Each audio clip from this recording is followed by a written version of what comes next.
You're now live. Okay, we are now live, and if I tell them I've got it, that we're living, I can see the screen. I'm going to call the meeting to order. This is Senate Finance, January 11th. Today, we're going to take a look at S-161. Last year, it was S1, or the year before. This is the extension of the Rygate license. You remember we extended it for a short period of time last year and told them they were looking, I think, at shrimp farming and a few other things with the remaining heat. The issue is this is fairly expensive heat, but it is our one renewable energy source that can run 12 months of the year. And trying to find that balance between cost, efficiency, and reliability. And Ellen, you have a new bill to walk us through, and will that work? I know Dylan is here, and we have documents from him, but Ellen, I'll let you walk us through the bill, S-161. This is Senator Kitchell's bill, and we'll see where it goes. Great, thank you. Ellen Tchaikovsky, Office of Legislative Counsel. So do you normally do screen share in here? Would you like me to put the bill on the screen? I think that might be helpful since we were just having a discussion about some internet connections having a hard time running 2 and 3 screens. Okay. So I was having some screen sharing problems this morning, so let me know if you can't see the bill. Can you see it currently? It is up. Can you make it a little larger? Sure.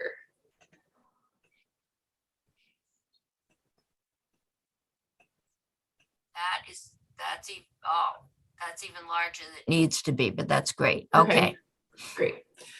Okay, so yeah, I do want to start with a little bit of procedural background that I think the chair did a good job of introducing, but a few more details. So last year, this committee did spend a lot of time on S1, which looked at extending the baseload renewable power portfolio requirement. So 30 VSA 8009 establishes this requirement, which requires essentially a biomass facility that meets the definition. And in this case, we're talking about the Rygate power plant. The only one. There is a requirement in statute that all of the utilities every year purchase their pro rata share of all of the power that Rygate produces. That requirement has been in statute and has essentially been establishing a long-term purchase agreement where this has been for years at a time. So back in May, when you passed S1, which became Act 39, the expiration date of this requirement in statute had been 2022, and your bill S1 extended it to 2024. Also part of that bill, you asked the owners of the Rygate power plant to report back to you by 2020. You asked them to report back by January 15th, 2023 with a plan for a co-location project utilizing the excess thermal energy. And you also required by March 1st, 2022, so in 2 months, for the Secretary of Commerce and Community Development and Forest Parks and Rec to report back on a plant closure contingency plan. So what would happen if the plant were to close? So neither of those dates have come up yet. But so you did provide for an extension until 2024 and had the current purchase price for the rate of the price rate for the power to be extended at least until 2024. So that's what you did 7 months ago. Now, S-161 is again looking at extending this requirement further until 2032. So the language on page 1 starts, we're in section 8009 of Title 30. So we're in this requirement for utilities to purchase the power. At the top of page 2 is where the date change happens. So the obligation created by this subsection shall cease on November 1, 2032. There's some new language here starting on line 4. On or before November 1st, 2026, the commission shall determine for the period beginning on November 1, 2026 and ending on November 1, 2032, the price to be paid to a plant used to satisfy the baseload renewable power portfolio requirement. So what this bill is doing, and it'll show it in the next section, is extending the current contract price to 2026, and then asking the PUC to do a new price determination for the period starting 2026 to 2032. And so you may recall that there's a formula, and we're going to see part of it in this text. The PUC goes through a proceeding where they use a formula to include a number of factors to determine what the price should be. And then they issue an order setting the price that will be paid for the power that comes from Rygate. So this current bill is going to extend that current price until 2026, but ask the PUC to do a new price determination for 2026 to 2032. There are some small grammatical changes on this page requested by the editors. And then there's new language on page 3.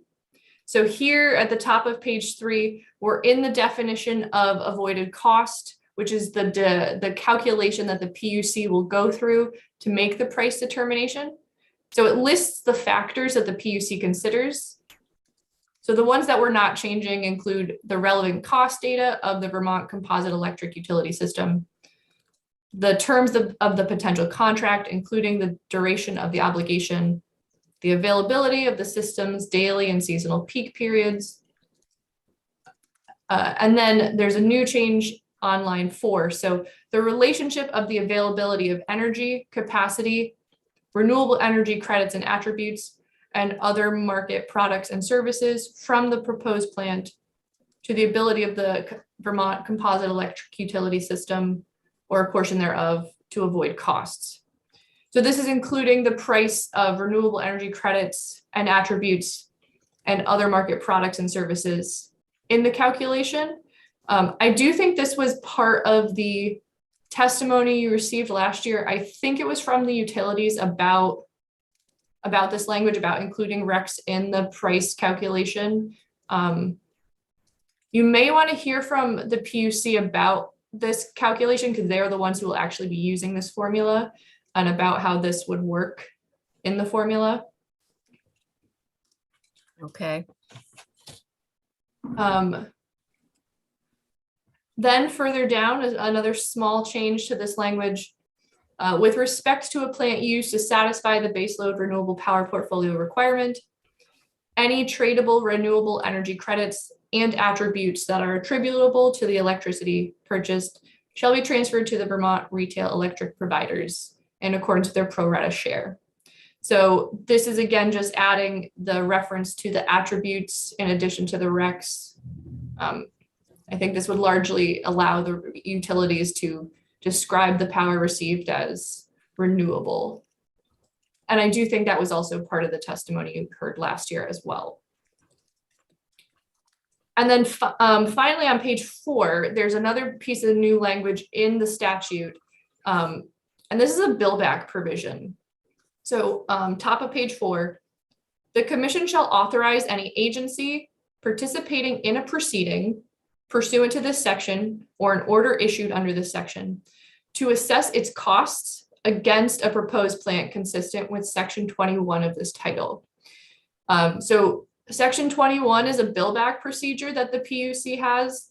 It is currently only available for the agencies to use the billback for very specific things.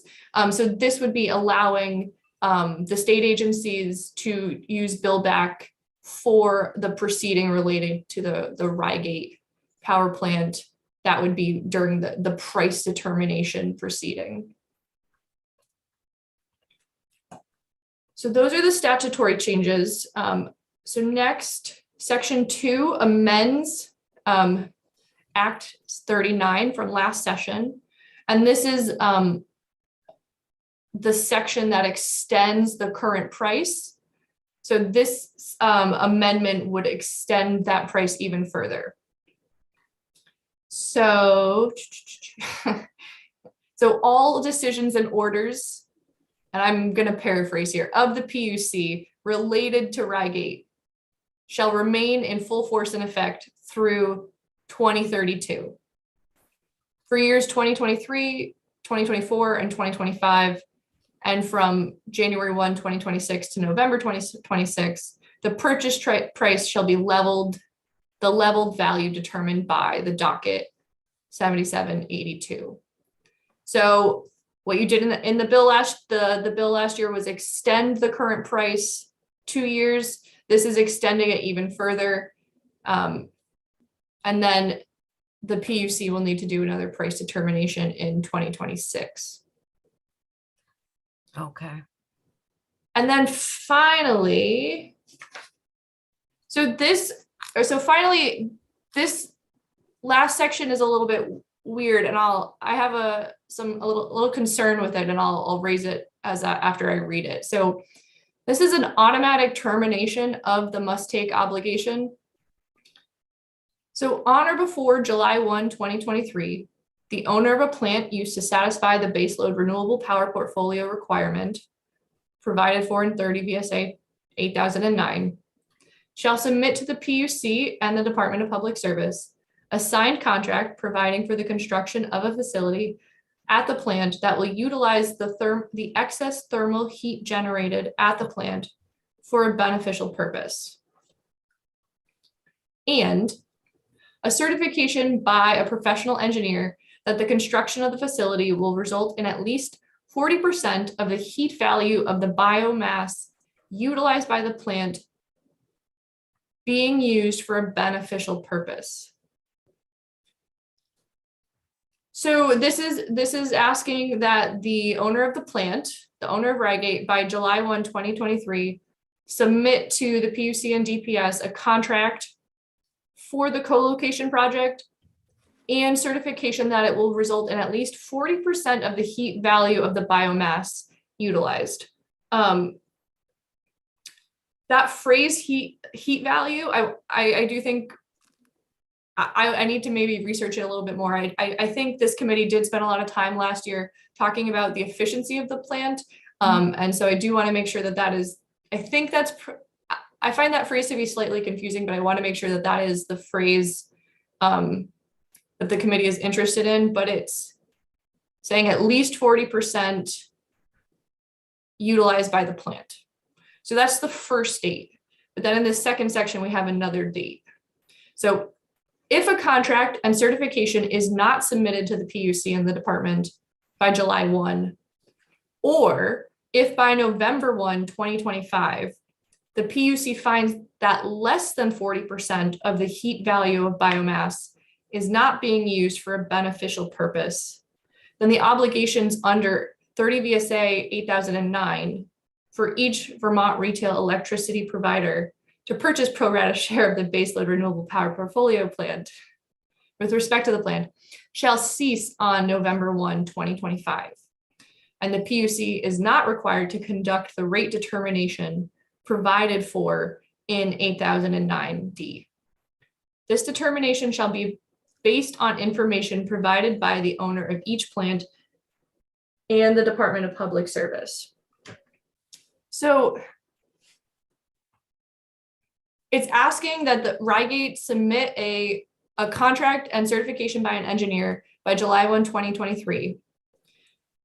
It's then asking the PUC to check on this project by November 1, 2025 to make sure it's meeting the 40% utilization rate. And if not, then the requirement for the Rygate power to be purchased shall cease. So this is sort of a contingent sunset. I've never seen anything drafted like this before.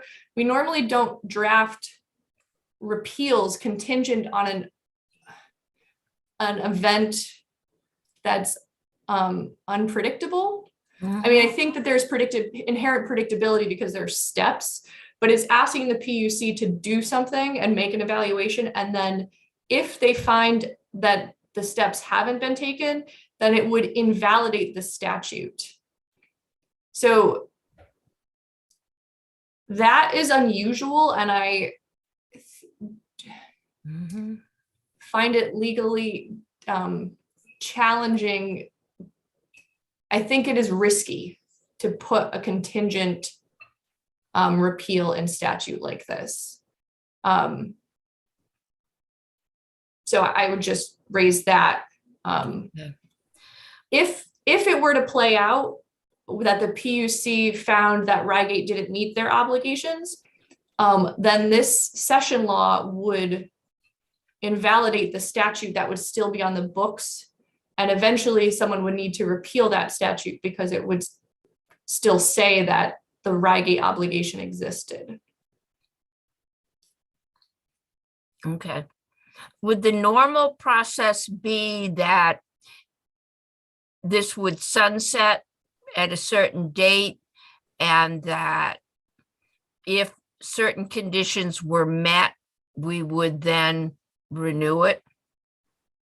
Or that it wouldn't be in statute? That would be the understanding, perhaps.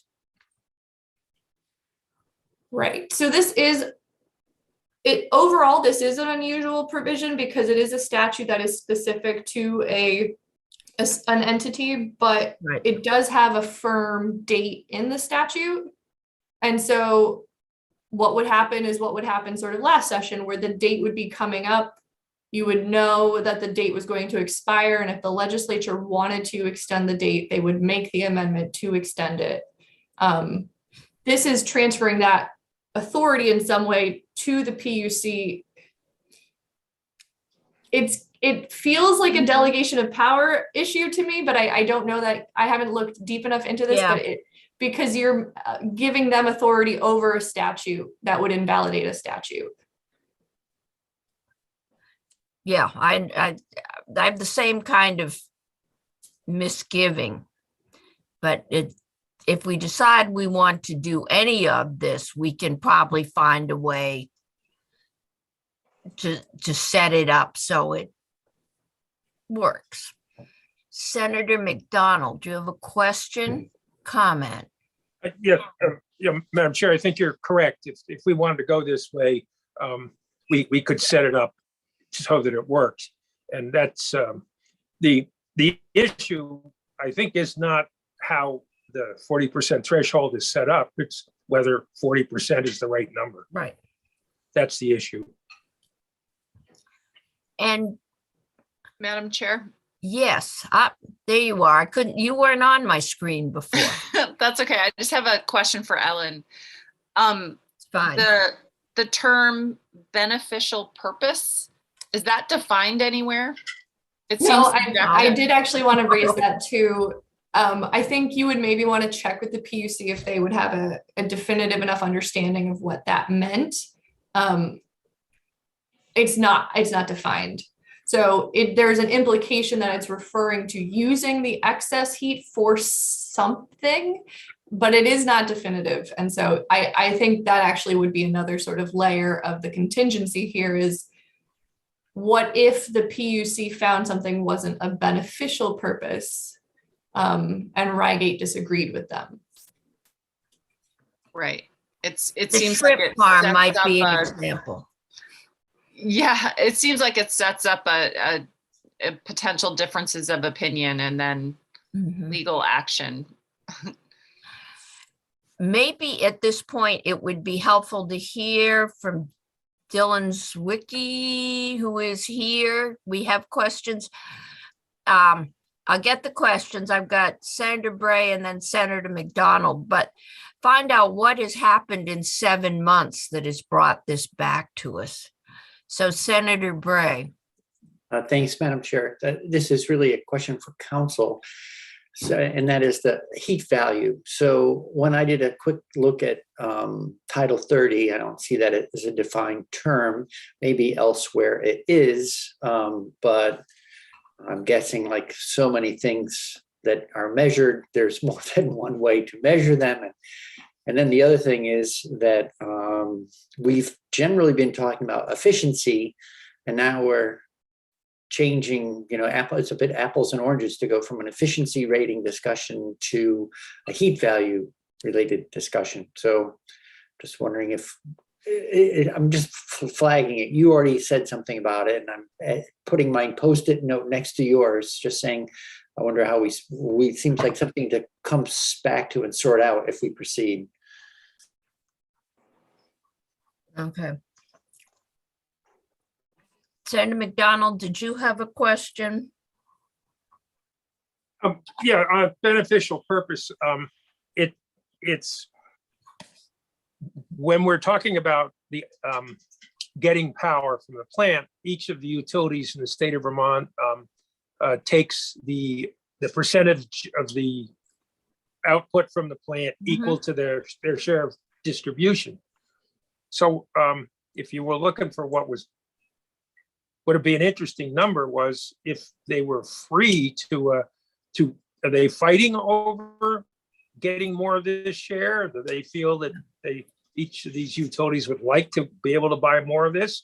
Or is it the opposite where, please don't make us take any more of this than we currently are obliged to? And when you answer that question, we might have the answer to what is considered beneficial.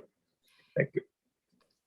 As I remember last year, the PUC's people that talked to us were not really enthused, and neither were the utilities. This is fairly expensive heat. I may be wrong about that, but we had some very in-depth discussions about this. I think one of the deciding factors was the impact on the local economy.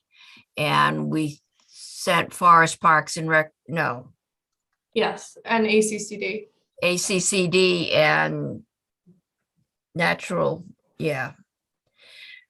out to take a look at that and talk about what would be the contingency plan. We got some pretty compelling testimony about the number of small logging businesses that would go under, because this is the only place they can get rid of all that scrap deficient wood that they can't sell as timber. And that margin makes the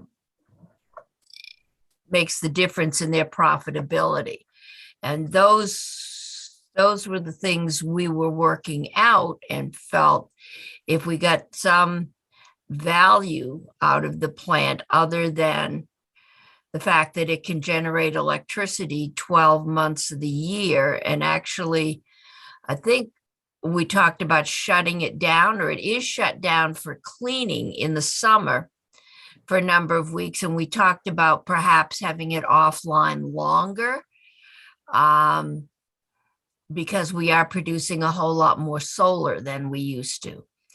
I don't think since about the 1st of November, we've been chugging out the solar, unless the clouds in my section of the state are a lot heavier than they've been in others. But this has not been a particularly sunny couple months.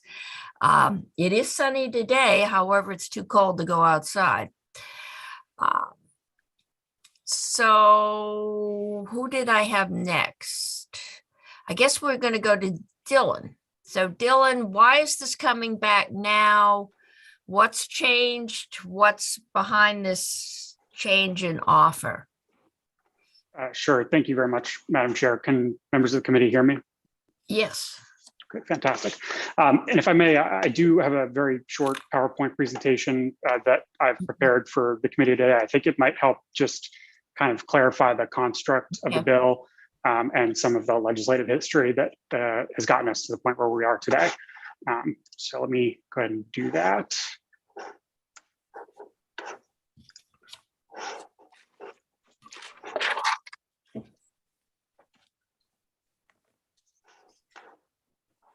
That's a lot of wood. Okay, are you seeing that? Yep. Okay, great. Well, you've got about 5 slides up here. Can you just do one slide at a time? It would be Yeah, let me see whether I can do that.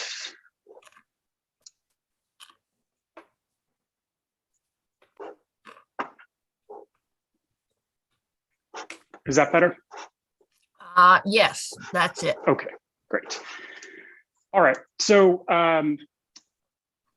again, for the record, Dylan Zwicky, Leonine Public Affairs, here today on behalf of Stored Solar. Stored Solar is the current owner and operator of the Rygate biomass facility. And the photo there at the first slide is actually from a tour that the Rural Caucus took to the biomass plant this past summer. Senator McDonald is hiding in the back there. And this was part of a larger series of tours that Representative Sims and Sibilia organized for members to get out and see different parts of the Vermont forest economy. So there was a tour of Rygate, there was a tour of a couple of different sawmills, some harvest sites, and I think it was really helpful for the folks on that those tours, and for me really to see the complex and interconnected nature of Vermont's forest economy. And speaking as Rygate's representative, the integral role that the plant plays in that system, in particular, providing a demand for the low-grade wood that, as the chair pointed out, helps make sustaining Vermont's forests more economical. So that's too far. So just a quick recap, and Ellen did do a good job of laying out the legislative history. This all started in 2011 when Vermont enacted 30 VSA 8009 that directed the PUC to set up a rate for a 10-year period of time, which they did. That rate went into effect in 2012. So that 10 years gets us to 2022. Which is where we started having this conversation with the Finance Committee back in 2020. In 2020, S190, and I'd be remiss if I didn't thank Senators Kitchell, Benning, and Starr for introducing S190, S1, and now S161, all relating to the ongoing support to the Rygate facility. So S190, as introduced and as passed by the Finance Committee and by the Senate as a whole, directed the PUC to develop a new rate for a period of 10 years until 2032. As you may recall, this was right around the time when COVID-19 hit. And so legislature went remote, and ultimately there wasn't any action in the House on S190. The biennium closed out, and so the bill died. S1 was reintroduced last year. It was basically the Senate passed version of S190, which included all the work that the previous committee had done on that bill. S1, obviously this committee spent quite a bit of time working through that bill last year. Ultimately, as enacted into law, it extends the current kind of what I call the must-take agreement on behalf of Vermont's utilities for an additional 2 years until November 1 of 2024. And what we took away from many of the conversations last year and already this year is that that there's a strong desire from the state to see, and from the legislature to see the plant pursue a potential co-location project that would utilize some of the excess heat from the facility and bring up the efficiency of the plant itself, and in turn reduce some of the greenhouse gas emission impacts from Rygate. So that's really where we are today, and the challenge that we face in developing that co-located project is a chicken and egg scenario.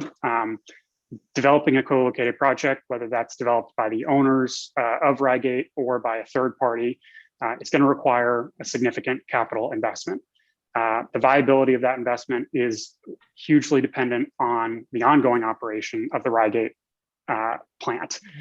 There's virtually no third-party actor, and the current owners are not in a position to invest millions upon millions of dollars to develop that project if the must-take arrangement goes away at the end of 2024.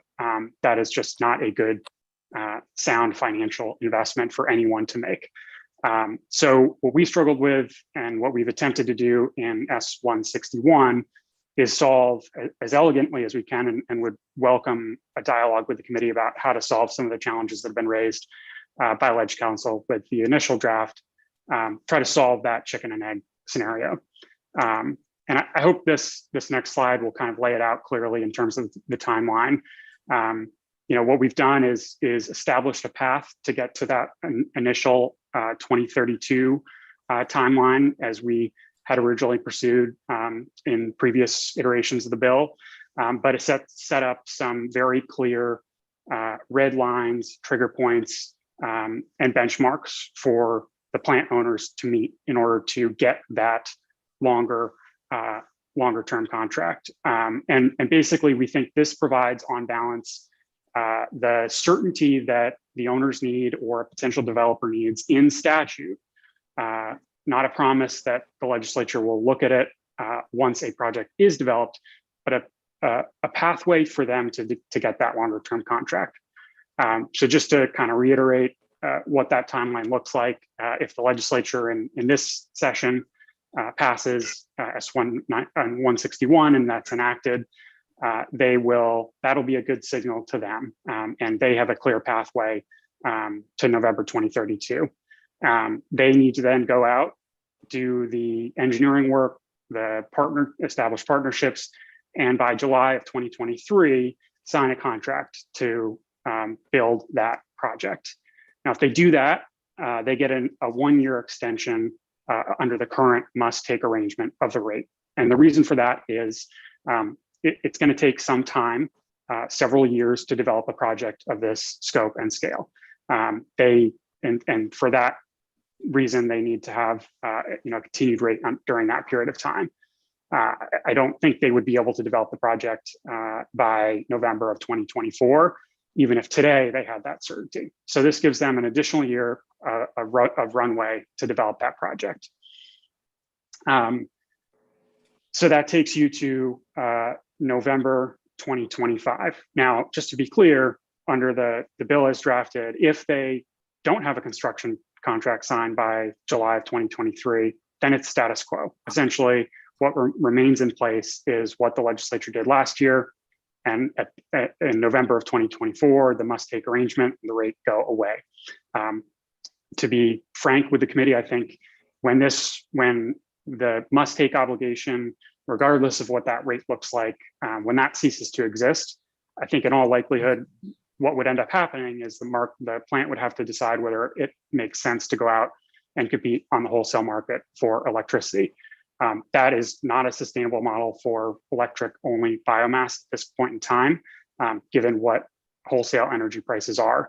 And so, in all likelihood, if the current must-take obligation goes away in 2024, you would see the plant probably shutter, and all of the impacts downstream of that decision, which obviously some of the stakeholders are going to be reporting to you later this year, per the legislation that you passed last year. So moving through this timeline, if they have got their construction contract signed, they're developing the project, and it's built and operational by November of 2025, and the state has certified that they've met the sort of efficiency level that the legislature determines is appropriate.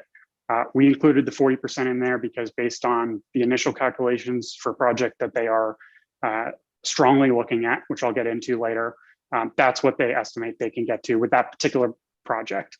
And just as a sort of context, they're currently at 20% efficiency, so this would roughly double the efficiency of the plant.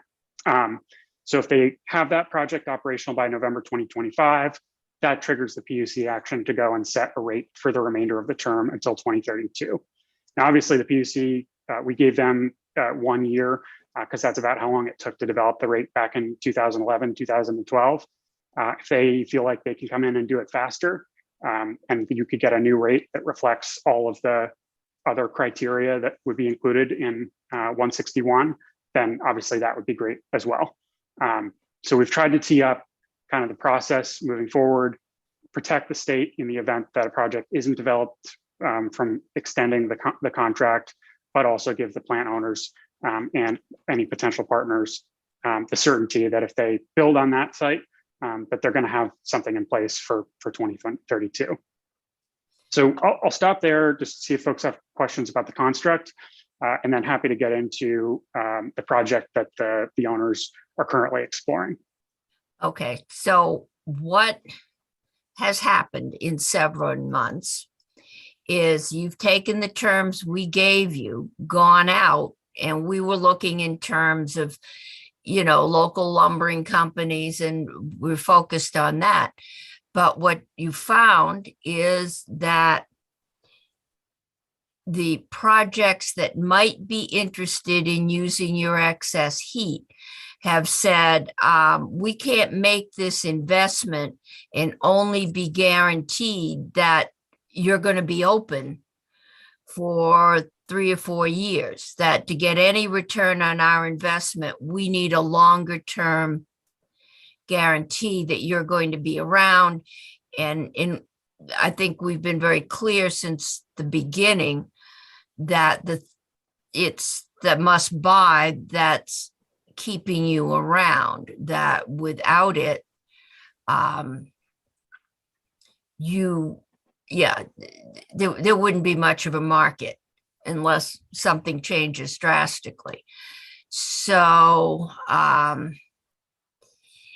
I got that pretty much what's happening here? We're looking at a longer term so that it's financially viable to get somebody to come in and construct and run another project co-located in some way using your excess heat. Okay, Right. And we should say, and any of us that have driven by can attest that there is nothing close by that could use all that heat. There's a couple residential houses, I think, down the road, but nothing of any size. And I think we learned last year that in Burlington, they're still trying to get the heat over to UVM, and at least last year they weren't there yet. So that's not an easily constructed project, even where there are potential users. So committee questions for Mr. Zwicky? None? I'm shocked. Okay, Senator Sirotkin. Just a simple question. Dylan, did you warn us of this eventuality last year? I think I attempted to, maybe was not articulate in that expression. I think to Senator Cummings' point, they took the direction from the committee that was included in that bill to heart, and they did start to have conversations with folks about potential projects, and it kind of reiterated what the perception was, which is nobody is willing to, whether it's the owners or a third-party developer, invest in a project without greater certainty. And if I may, I'll kind of use that as an opportunity to talk a little bit about the project that they're currently most interested in, which actually came to us by way of Senator McDonald, who connected the owners with a gentleman who was very interested in the possibility of building a biochar facility. So for those of you who are not familiar with biochar, it is essentially wood that's been heated in an absence of oxygen, and it turns into a very useful agricultural product. It can be used to conserve carbon emissions. You can use it in soils to reduce nitrogen release. It has kind of innumerable environmental, climate, and soil benefits. And so I think it would complement nicely the existing facility, and perhaps provide a resource to Vermont's farmers. So I will say that that's a relatively early stage development. Again, very difficult to invest in this type of project without some level of certainty, but that's high up on the list of potential projects that they're interested in considering. And I will say, based on the kind of initial engineering designs that they've done, that would not preclude future opportunities for the use of that excess heat. So if there were another potential partner who wanted to use some heat, some of the excess energy from that plant, they could come in and that would just, again, increase the efficiency above and beyond what they anticipate with the Biochar project, which is what they got to 40%. Okay, Senator McDonald, you had your hand up. Do you have a question? Or can I? Madam Chair, I think you've summed it up well. I think that's why there were no questions at that point.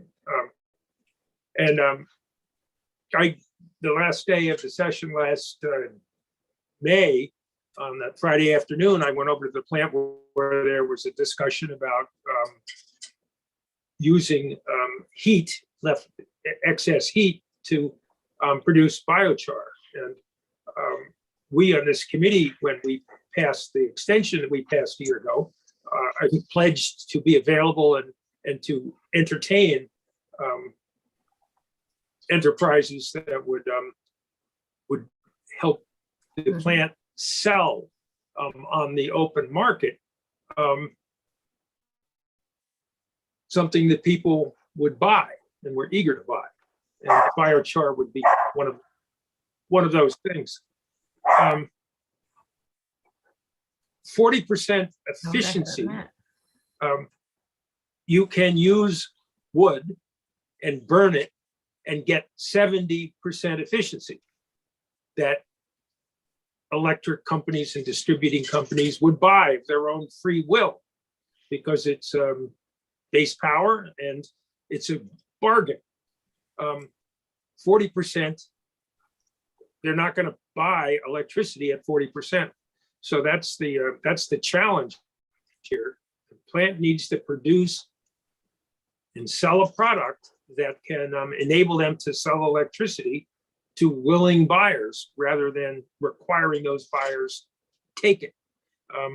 And I don't want to, I could go into the history of the plant and how many times we've been at this point in the last 43 years, but I won't at this early time. But we need to help the plant identify a place where it can produce something that sells on the market.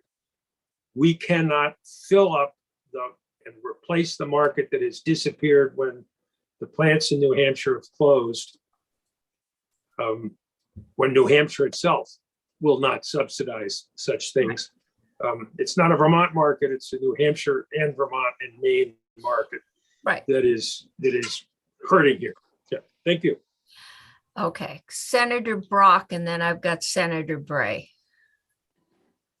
Just for clarity's sake, is what's being proposed here, does it in effect constitute a contract with the facility?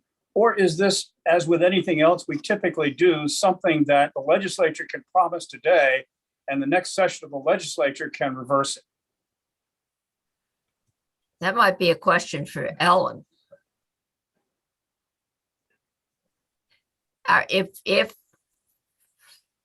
So part of this discussion is the fact that there is a PUC order establishing the price for a specified period of time. Right. And so last session, you did extend that order that the PUC drafted until 2024. If you move forward with this bill, there's potential that order could be extended again. And so the answer to your question is sort of yes and no. There is an outside component related to the PUC's work.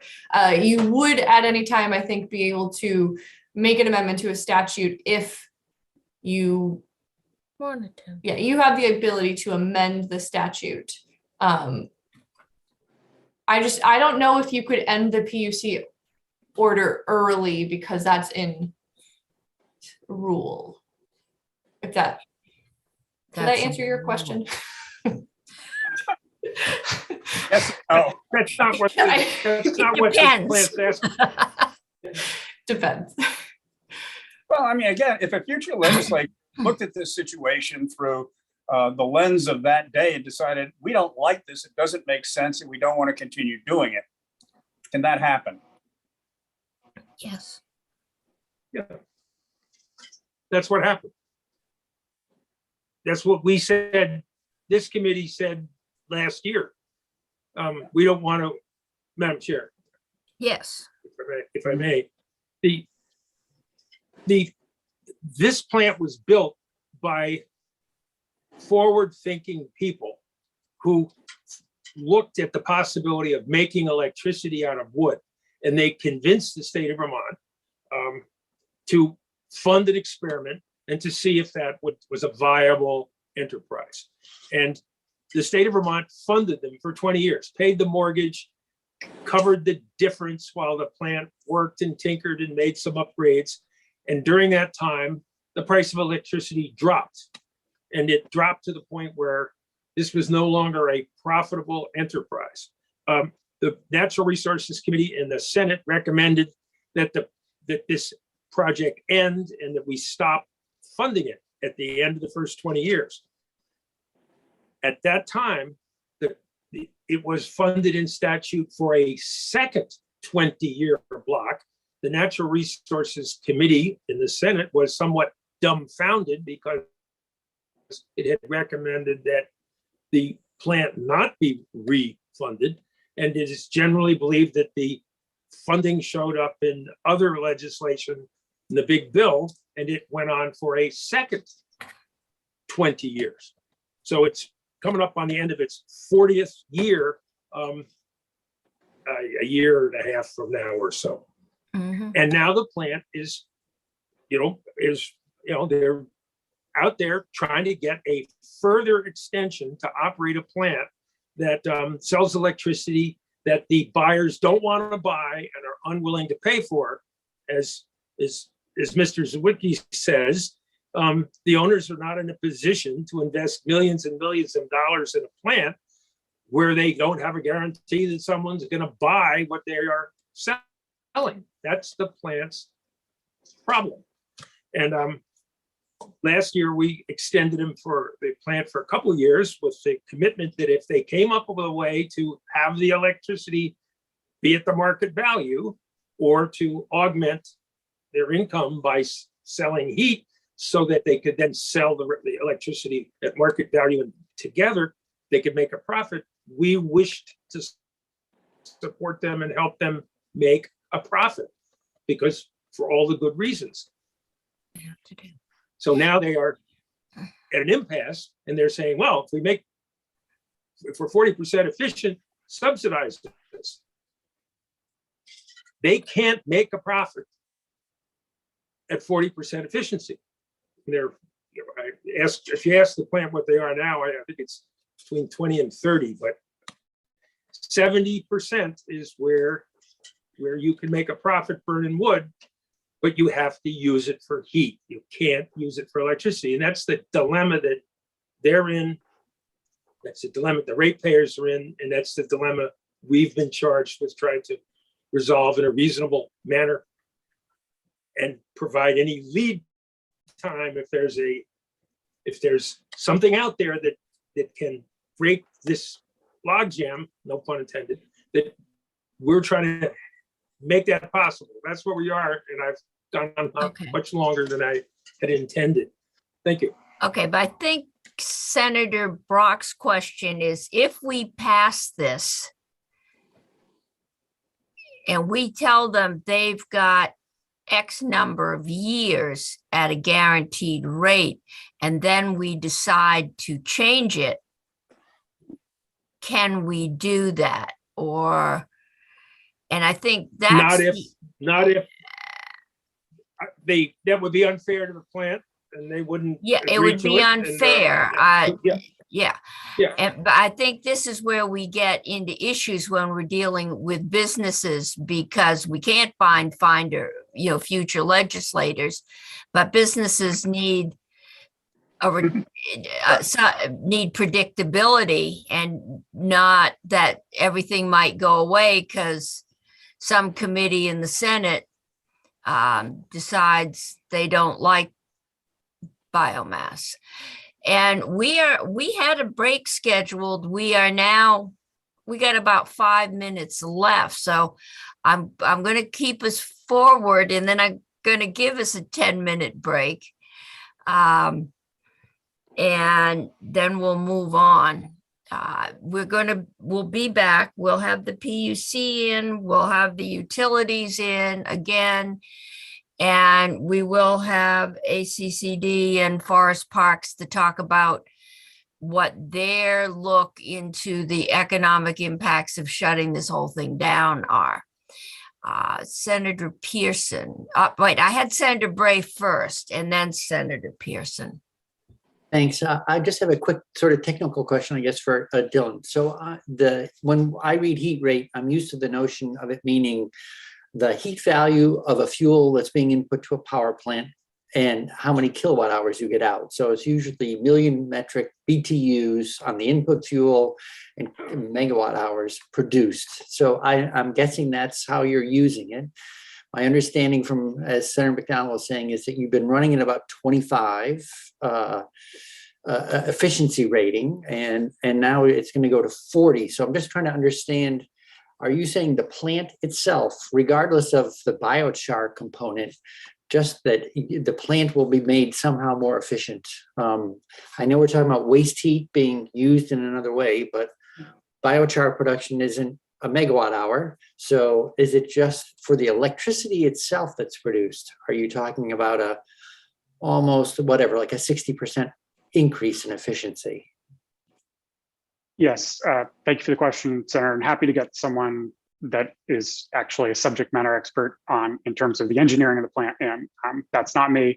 What I will say is that my understanding is that they are utilizing the excess thermal energy from the plant, the excess heat, which in turn increases the overall efficiency of the plant. I will say my understanding is that the boiler itself is highly efficient in the range of 90-some%. So perhaps that's what Senator McDonald is referring to when he talks about 70% efficiency. What I do know is that they estimate that the total amount of energy in versus what you're getting out in terms of megawatt hours, this would increase the efficiency because you're able to utilize the heat to create biochar and therefore get more output. Okay. But again, happy to get someone. Yeah, I think talk through the details. This is getting very technical, and I think we do need someone that Sure. can explain it. I'm sure we've got someone in state government. Senator Pearson. Just in terms of the binding down the road, correct me if I'm wrong, Alan, but once we get the PUC engaged and they do their process, we would be hard pressed to go in and undo that when they did their process based on our law, right? That starts to constitute a contract, which, unless I'm missing something, is a little different than us changing our mind and revising statute. No. So yes, yes, there would be an order issued by the PUC reflecting a new price rate or extending the current one in addition to the statute. Now, I think that if you made an amendment to the statute, then the order would be in conflict with the statute and there would be an issue. And there potentially might be a way to then rescind the order, but I'm not entirely confident that that's correct. So there may be a way to rescind the order if you do change the statute after the order's been issued. I would need to do a little bit more research on that. This would not be a good thing, though, for it. It's like changing the rules changing horses in midstream. It is generally not what No, we do. I agree, And- Madam Chair. To me, that sort of clarifies Senator Brock's question. Excuse me, the sun is glaring at me. I would just say Done.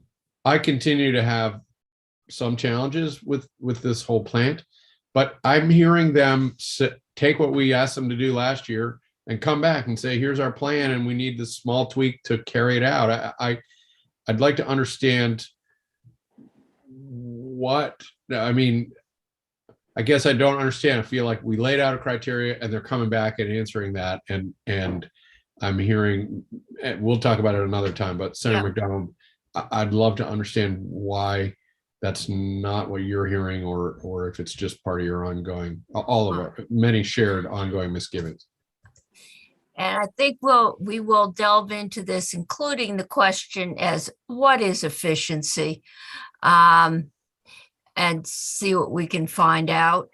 And I'm going to give us a 10-minute break. I apologize to the folks that are waiting for the next one, but I think the committee needs a little time to stretch before we go from the exciting world of wood burning into the exciting world of marketplace and insurance. So, committee, 10 minutes. Faith, I think we can just, everybody remember